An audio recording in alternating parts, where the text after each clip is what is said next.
Los asambleístas Sergio Peña, independiente, y Roberto Cuero, de la Revolución Ciudadana, intercambiaron mensajes desafiantes en redes sociales. Ocurrió tras las críticas de Peña por la agresión atribuida a Cuero y su esposa a militares. En la asamblea piden una sanción. Este es el video que desencadenó todo. ¡Anda ya a los lugares peligrosos! ¡Y párate tieso, pues, cobarde! Roberto Cuero y su esposa agredieron a miembros de las Fuerzas Armadas. El video aparentemente fue grabado meses atrás. La actitud de Cuero generó una ola de críticas. Una de ellas salió del asambleísta independiente Sergio Peña. Esto es RC. El abuso, el grito y la violencia. Por eso siempre votan en contra de fortalecer a nuestras Fuerzas Armadas y a la Policía Nacional. Están acostumbrados a humillarlas y a favorecer a la delincuencia. Como respuesta a esa publicación, Roberto Cuero dijo: cobarde, mañana te busco a ver si eres capaz de decirme en la cara lo que escribes. Lo que hice lo haría 1.000.000 de veces. El tema no quedó ahí. Peña respondió: te espero, mamarracho, menos palabras y más acción. Y que conste, voy a estar esperando. Una cosa es rezarle al diablo, otra muy distinta es tenerlo de frente. Buscas, aquí estoy. Y luego confirmó que esperó ese encuentro, pero no pasó nada. Llegué temprano, te esperé en mi curul, te saludé, te miré y te dije, aquí estoy. Solo agachaste la cabeza. Aunque esa invitación a ese encuentro cara a cara entre los dos asambleístas no prosperó, acá en el Parlamento sí hubo malestar. Algunos legisladores piden sanciones. Hablamos con el asambleísta Sergio Peña, quien dijo que no descarta la posibilidad justamente de solicitar una sanción para el asambleísta Roberto Cuero, porque considera que en su mensaje de respuesta a esa publicación en redes sociales hubo una agresión. Del otro lado, el asambleísta Roberto Cuero dice que fue por defender a su hijo y que lo volvería a hacer.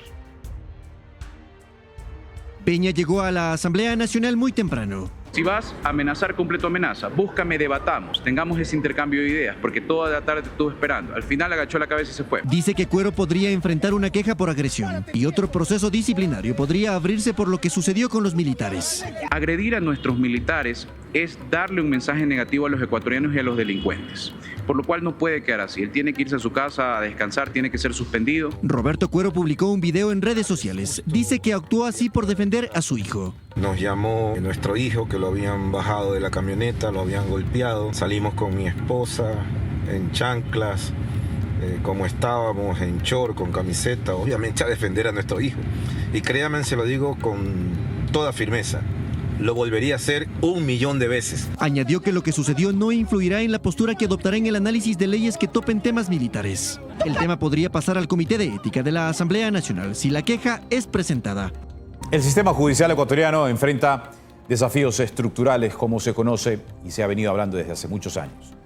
Cifras oficiales evidencian limitaciones de personal y una alta carga procesal. La Fiscalía General del Estado opera con un déficit del 42% de su personal. En todo el país hay apenas 870 fiscales, lo que equivale a 4.8 fiscales por cada 100.000 habitantes, menos de la mitad del estándar internacional. El resultado es un sistema que no logra investigar ni sostener los casos. Es más, hay departamentos de criminalística y todo lo demás que también quedan ineficientes por la gran cantidad de denuncias que ingresan. Las consecuencias son graves. Solo 2 de cada 100 denuncias llegan a una sentencia condenatoria. Más de 1.4 millones de expedientes permanecen estancados, muchos en investigación previa durante años. Para expertos, sin fiscales suficientes, la justicia se queda en el papel. Y lógicamente no reúne todas las evidencias para poder llevar a la etapa de juicio, que es lo que corresponde para que una persona sea sentenciada. El problema se agrava en los juzgados. El Consejo de la Judicatura reconoce un déficit de 753 jueces, sobre todo en materia penal y civil. La carga excesiva retrasa procesos por meses o años, debilitando la confianza ciudadana. Una justicia en crisis, una justicia que sin confianza de la población. Ni siquiera la Corte Nacional escapa a la crisis. De los 21 jueces que debería tener, solo 10 son titulares. A estos se suman 259 jueces constitucionales faltantes y un presupuesto donde el 92% se destina a salarios, dejando sin recursos a la tecnología y a la infraestructura. Hace rato que no tenemos concursos para nombrar jueces de primera instancia, de cortes provinciales, para hacer concursos de ingresos de nuevos fiscales. Con más de 1.600 funcionarios judiciales faltantes, poco presupuesto para modernización y una impunidad que se normaliza, la justicia en Ecuador no solo es lenta, hoy no alcanza. Ecuador y Turquía oficializan una alianza militar para combatir al crimen organizado. El ministro de Defensa firmó un acuerdo estratégico que permitirá el intercambio de tecnología y ejercicios conjuntos para modernizar y potencializar capacidades de las Fuerzas Armadas. Entre honores y bajo un estricto protocolo, en el Salón de los Libertadores en el Ministerio de Defensa se selló un pacto histórico que promete cambiar la arquitectura de nuestra defensa. Se busca modernizar a las Fuerzas Armadas mediante entrenamiento de élite, logística avanzada y blindaje digital contra el crimen organizado transnacional. Son una potencia. Nosotros ya tenemos algunos equipos de ellos que se han adquirido en el pasado, que se han demostrado ser muy buenos. No estamos hablando solo de la firma de papeles. Turquía es el 6º país con mayor capacidad militar del planeta. Para Ecuador, esto significa acceso directo a tecnología de punta en ciberdefensa, inteligencia militar y la posibilidad real de adquirir equipamiento como aeronaves no tripuladas para vigilar el espacio aéreo. Es también comenzar a tener una verdadera industria de la defensa local. Entonces, el intercambio tecnológico nos interesa mucho en los procesos de compra que se puedan hacer en el futuro. Con nuevos aliados y mejores armas, la consigna es clara. La cárcel o el infierno para los criminales, esas son las... Y el ministro del Interior, John Reinberg, presentó los resultados de los operativos contra el crimen organizado y el narcotráfico. Además, descartó una candidatura a la alcaldía de Guayaquil. Depuración Agencia Nacional de Tránsito. Eso en gobiernos pasados no lo hicieron, más bien se beneficiaron y eso no lo podíamos permitir nosotros. El cierre es necesario, hay que depurar, hay que trabajar en mejorar. Cuando se abran las puertas, el ciudadano merece un correcto servicio por la Agencia Nacional de Tránsito. Extradición criminales. Los procesos de extradición de Ecuador hacia Estados Unidos están en marcha. Hay que cumplir con ciertas formalidades, lo estamos haciendo, estamos avanzando para que las cosas se hagan bien. Así que, como le había mencionado al principio, en cuestión quizás de un par de semanas ya vamos a tener noticias de quién es el siguiente que se va a ir o los siguientes que se van a ir. Golpes al narcotráfico. Pasamos ya más de 11 toneladas que han sido decomisadas por parte del bloque de seguridad. El día de ayer, antes de ayer, se incautaron 263 kilos en un golpe fantástico por parte de Policía Nacional en una persecución que hubo en Guano, que fue informado, donde se llenó una hacienda, donde una persona que iba a ser secuestrada, se logró impedir esto y con eso seguimos en camino de la información para detener a toda esta organización. Candidatura a la alcaldía de Guayaquil. Creo que el señor presidente de la República tiene grandes cuadros que podrían ocupar la alcaldía de Guayaquil. En mi caso, yo tengo una función importante que el presidente me ha designado, que es trabajar por la seguridad de los ecuatorianos. Tengo el compromiso con 18 millones de ecuatorianos por trabajar incansablemente en la seguridad y eso yo creo que hoy sirvo de mejor forma al presidente donde me encuentro como ministro del Interior, liderando una gran fuerza que es la Policía Nacional, de la cual me siento muy orgulloso, y yo creo que el presidente tomará las decisiones de quién sería un gran cuadro para que vaya a la alcaldía de Guayaquil.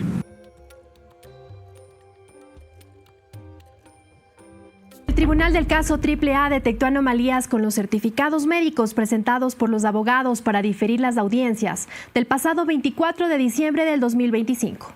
El Tribunal de Juzgamiento, que lleva en sus manos el proceso judicial en el denominado caso AAA, detectó graves inconsistencias en los certificados médicos presentados por 2 de los abogados de los procesados en esta causa. Por estos documentos, se decidió diferir la audiencia de juicio que estaba programada para el pasado 24 de diciembre. Según el expediente, ambos certificados fueron emitidos el mismo día por un centro de salud en Milagro, en la provincia del Guayas.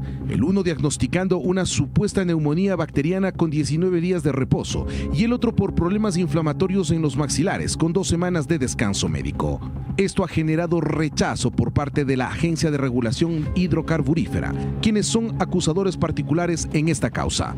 Lamentablemente, porque es muy lamentable que un tribunal de garantías penales llegue a evidenciar inconsistencias donde no solamente estamos viendo abogados involucrados en prácticas dilatorias, sino también a galenos que se prestan para emitir este tipo de certificados. Y todo esto trae consecuencias jurídicas. Ante la duda de estos certificados médicos, los jueces solicitaron un informe técnico al Ministerio de Salud. Y el resultado encendió las alertas a las autoridades de justicia, pues en los registros no constan la atención médica a los abogados. Además, los diagnósticos no guardan relación con el nivel de atención médica ni con la competencia de los profesionales de salud que firmaron esas certificaciones. ¿Cómo vamos a mitigar este riesgo real que se ha evidenciado con esta última providencia para que no exista más estas prácticas dilatorias que van en contra de la administración de justicia y que erosionan la confianza de la ciudadanía en la administración judicial? Es necesario que verifiquen cuáles son los mecanismos. Será necesario que nombre a 22 defensores públicos para garantizar el derecho a la defensa de todos los procesados y evitar sorpresas. En base a estos elementos, el tribunal a cargo del caso AAA señaló un posible abuso de las garantías constitucionales y conductas que podrían afectar a la fe pública y la correcta administración de justicia. Por eso dictaminó remitir copias certificadas a la Fiscalía General del Estado y al Consejo de la Judicatura para que inicie un proceso de investigación. Esto por la vía judicial, pero desde el lado administrativo, un proceso disciplinario en contra de ambos juristas. El caso AAA ya no solo se investigan las presuntas irregularidades en supuesta comercialización de combustibles con subsidio, sino también ahora un intento de frenar un juicio con certificados médicos aparentemente falsos o hechos a la medida para conveniencia de quienes buscan diferir cada una de las audiencias de este proceso judicial. Y Gustavo Petro sostuvo ante congresistas de Estados Unidos que el narcotráfico migró a Ecuador.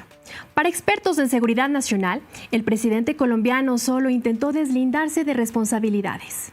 Fue durante un encuentro con congresistas de Estados Unidos que Gustavo Petro dijo: aquí el peligro se vuelve Ecuador. El narcotráfico colombiano va al sur, va por los puertos de Ecuador y hay unos capos ahí. Yo le entregué ese listado al presidente. Así, el presidente colombiano, quien ha sido duramente criticado por la falta de resultados que ha tenido el Plan Paz Total, una iniciativa de su gobierno que cambió el combate por diálogo con guerrilleros, paramilitares y bandas criminales y que incluía como estrategia no la erradicación, sino la sustitución de cultivos de coca, intentó justificarse. ¿Por qué se va al sur? Porque nosotros hemos sido eficaces en Colombia. Aquí solo este punto es el único punto en la frontera colombo-venezolana con hoja de coca.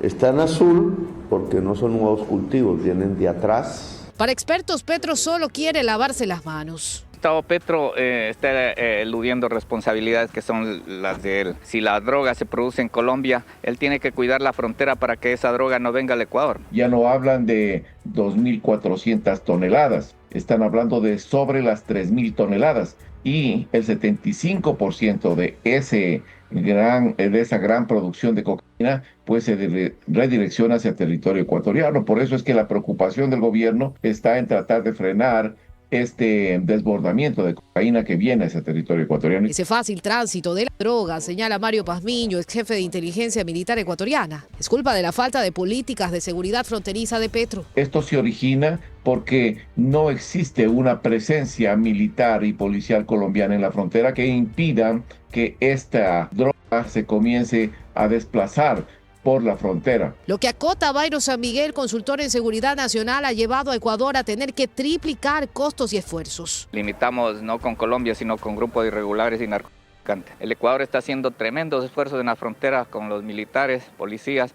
y lo mismo en los puertos. De ahí que en enero, el presidente Daniel Noboa ordenó el cobro a Colombia de un impuesto tributario denominado tasa de seguridad, que rige desde el 1 de febrero.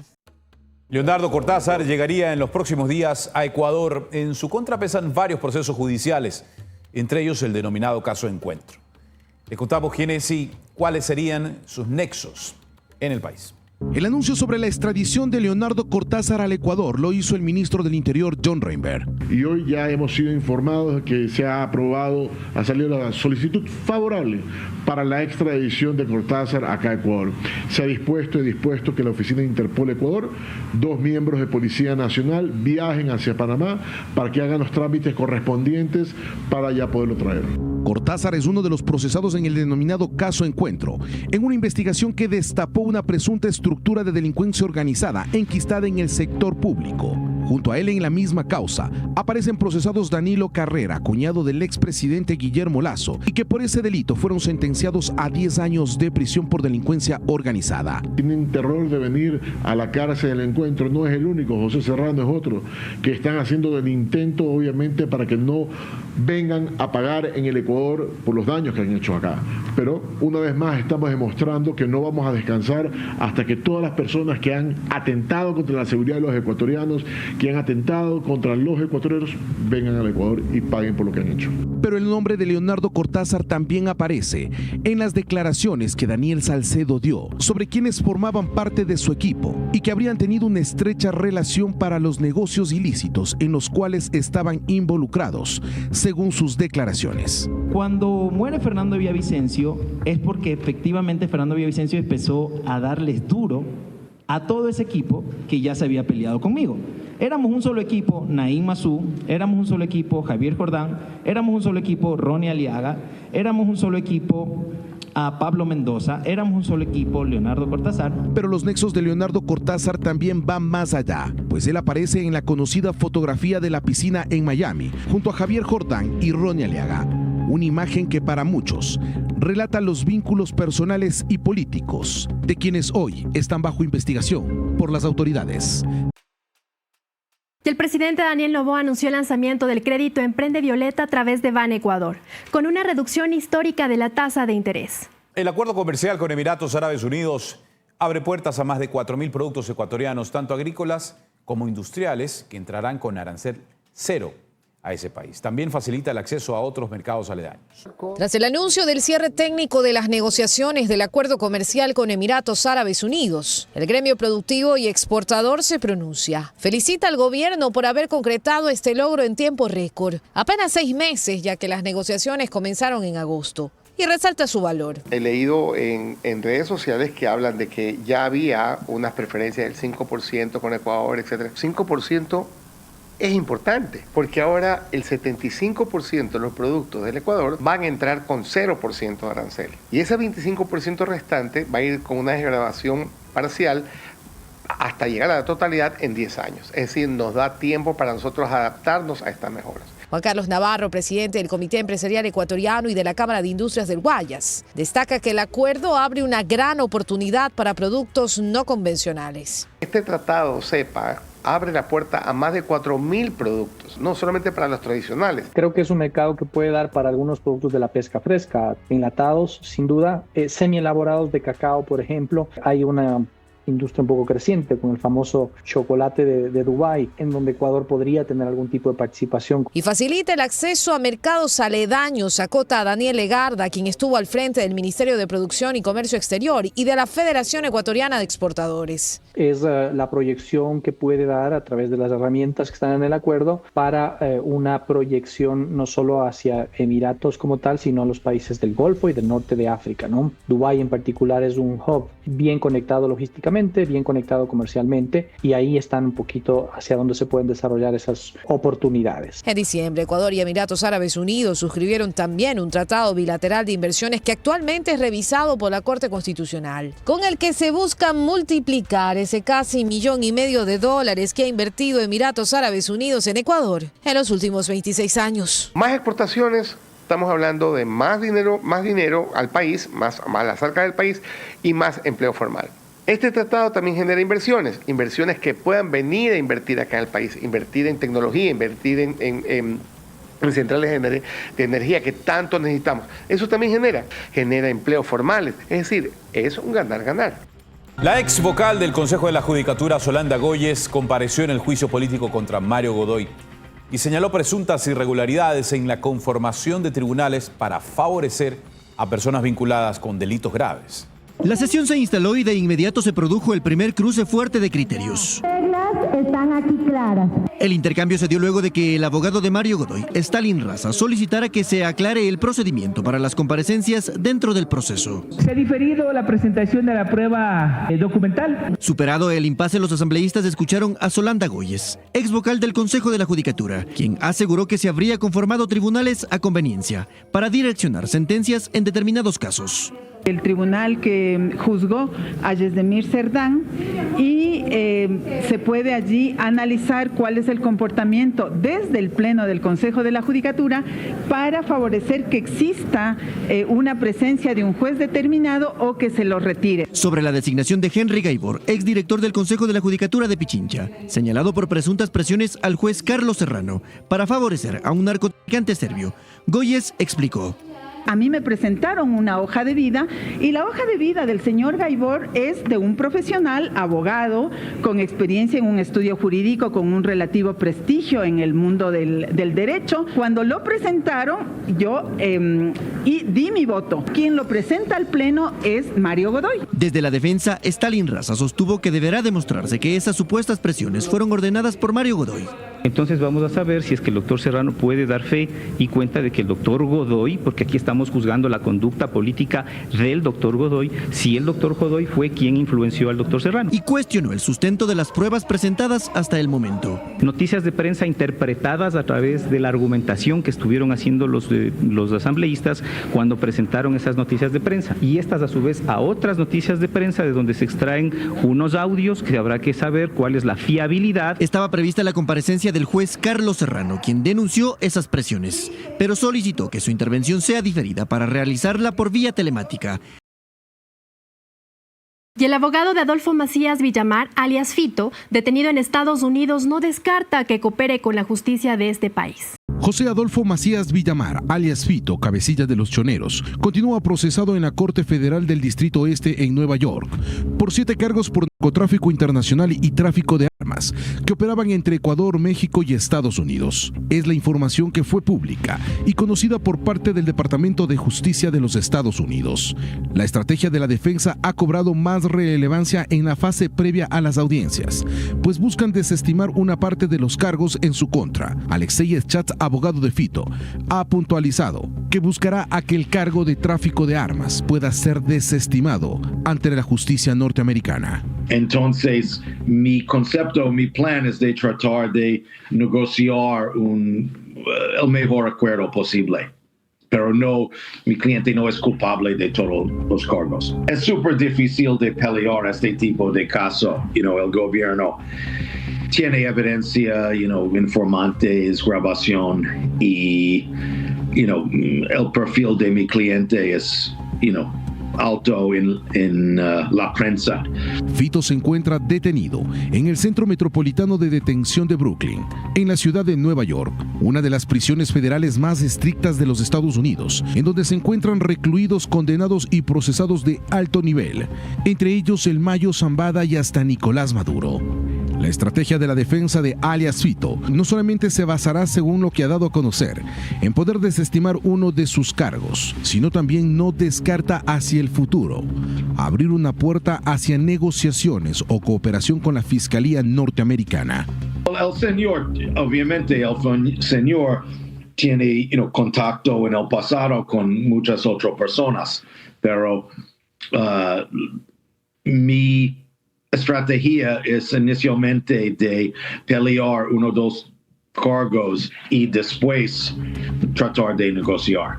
En el calendario se tenía programada la audiencia de Fito para el próximo 12 de febrero, pero esta diligencia fue reprogramada para el 26 de febrero y se espera que esta diligencia sea clave para definir si partes del proceso avanzan hasta juicio o si la defensa logra desestimar alguno de los cargos por los cuales hoy el cabecilla de los Choneros está siendo procesado ante la justicia norteamericana.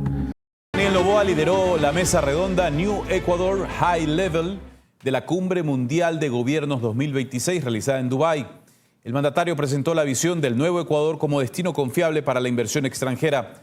También se reunió con el presidente de Estonia, Alar Karis, con quien dialogó de cooperación técnica y relación con la Unión Europea. Además, participó en el Foro sobre América Latina, donde resaltó la importancia del desarrollo económico, la cooperación regional y la lucha contra el narcotráfico.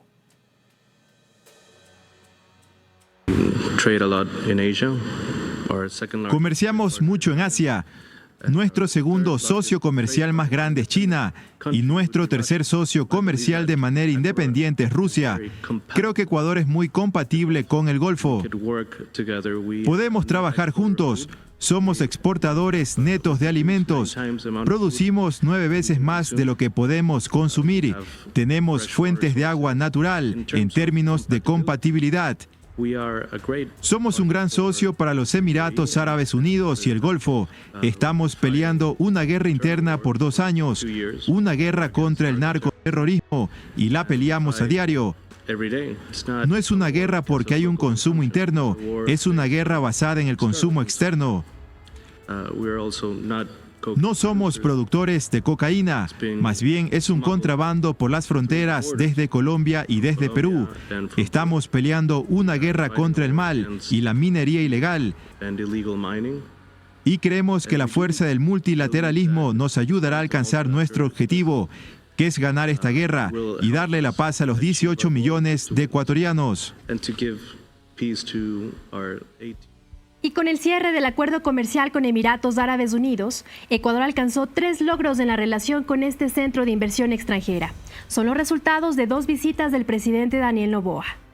Ecuador mira hacia Medio Oriente y no es por casualidad. En diciembre, el presidente Daniel Noboa hizo por primera vez una visita oficial a Emiratos Árabes Unidos, que dejó resultados: la apertura de una embajada en Abu Dhabi y la suscripción de un tratado de promoción de inversiones. La política internacional del presidente Noboa en estos últimos 6-7 meses se ha enmarcado en eso, en apertura de mercados importantes, ya en actualidad para los exportadores, pero sobre todo mercados ricos que pueden traer capitales, que pueden traer innovación a la República del Ecuador. A inicios de febrero volvió para presentar a Ecuador como un socio confiable para la inversión extranjera en la Cumbre Mundial de Gobiernos. Un estatus con el que coincide Francisco Paredes, experto en proyectos de inversión y arbitraje internacional. La confiabilidad que da el dólar, más la reducción que ha venido experimentando el país de su índice de riesgo país, más los cambios normativos que buscan la apertura hacia nuevos mercados, hacen del Ecuador ciertamente un país confiable para la atracción de las inversiones.